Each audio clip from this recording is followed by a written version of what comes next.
Les multiplications avec le nombre de bases de 20, c'est aussi assez facile. On a le calcul 18 fois 16, on met les nombres un en dessous de l'autre.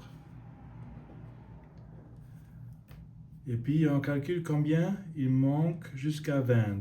Donc 18, il manque 20, donc 20 moins 2, 18 plus 2 ça fait 20, donc 20 moins 2 ça fait 18. Ici, 20 moins 4, ça fait 16. Maintenant, on fait les calculs en croix. Donc, 18 moins 4, donc ça fait 14. La même chose, 16 moins 2, ça fait la même chose. On laisse le chiffre là.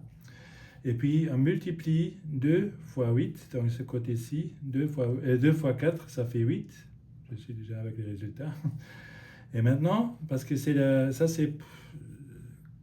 on calculait seulement avec le nombre de bases de 10, ce serait les calculs déjà, mais puisque c'est 20, on double seulement le côté gauche ici. Donc fois 2, donc le résultat est 28, et puis on en ajoute les chiffres 8 ici, 288.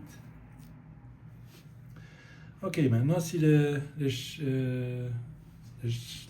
nombres sont un peu plus élevés que 20, donc comme 23 fois 21, on met les chiffres de nouveau un en dessous de l'autre. Maintenant on calcule seulement qu'est-ce qui dépasse le 20, donc 23 plus 3, ça fait 23, donc on met le plus 3. Et ici, il y a 1 qui dépasse, donc plus 1. Et puis on fait les calculs nouveau en 3.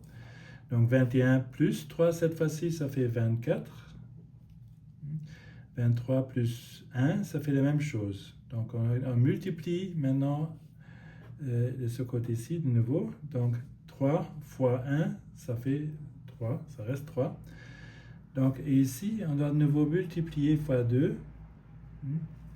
Et ça ferait 48. On ajoute les 3 ici. Le résultat, c'est 483. Je fais encore un autre calcul. 19, 17. On va faire un peu plus vite. Donc, il manque 1 ici. Il manque 3 de ce côté-là jusqu'à 20. On fait les calculs. Donc, 17 moins 1, ça fait 18. La même chose qu'ici. Attends. Voilà. 17 moins 1, 19 moins 3, ça fait 16, pardon, je me suis trompé, oui. 16, 17 moins 1, ça fait 16, 19 moins 3, ça fait 16 aussi. Donc 1 fois 3, ça fait 3. On multiplie ici fois 2. Donc ça fait 32. Et on ajoute les 3. Le résultat, c'est 323.